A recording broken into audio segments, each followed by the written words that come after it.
బలమైన lining bowler ఉంది దానికి. మన Indian team number 1 bowler international Jasprit Bumrah, ఇలాగే పీయూష్ చావ్లా సీనియర్ స్పిన్నర్. పటిష్టంగా ఉంది టీం మొత్తం. ఇలా ప్లేయింగ్ 11 గుజరాత్లో ఉంది, బట్ గుజరాత్ కంటే ఎక్స్పీరియన్స్ ఇంటర్నేషనల్ డెబ్యూ చేసిన ప్లేయర్లు అందరూ ముంబైలో ఎక్కువ ఉన్నారు. దాన్ని బట్టి ఎక్స్పీరియన్స్ చాలా ఉంది కాబట్టి ముంబై విన్ అవుతుంది.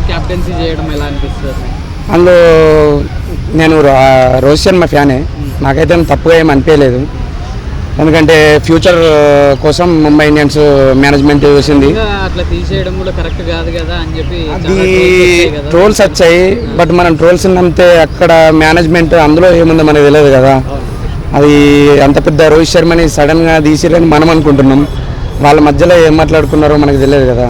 సో ట్రోల్స్ ప్రకారము ఇంతకుముందు కొన్ని వీడియోస్ వచ్చాయి, అగ్గిపెట్ట మచ్చ ట్రోలింగ్ చూశారు, హార్దిక్ ఉంటే నేను ఆడను అన్నట్టు. అట్లా ఏమైనా జరగవచ్చు? డ్రెస్సింగ్ రూమ్ ప్రశాంతంగా ఉంటుంది? అదేం ఉండదు, చాలా బాగుంటుంది, ప్రశాంతంగా ఉంటుంది. ఎందుకంటే రోహిత్ శర్మ చిన్న ప్లేయర్ ఏం కాదు, ఇండియన్ టీం కెప్టెన్. ఇప్పుడు తన రెస్పెక్ట్ తనకే ఉంటుంది, తన మేనేజ్మెంట్ తనకిచ్చే రెస్పాన్సిబిలిటీస్ అన్నీ ముంబై ఇండియన్స్ టీంని ముందుండి తనే నడిపిస్తాడు. రోహిత్కి అంత ఇంపార్టెన్స్ ఇస్తారని అనుకుంటున్నాను ఖచ్చితంగా. ఎందుకంటే ఐపీఎల్లో 5 ట్రోఫీలు తెప్పించి నెంబర్ 1 జట్టుగా నిలిపాడు కదా.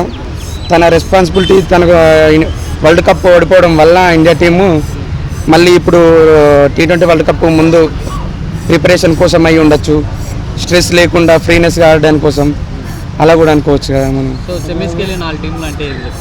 ఎందులో ఐపీఎల్లోనా?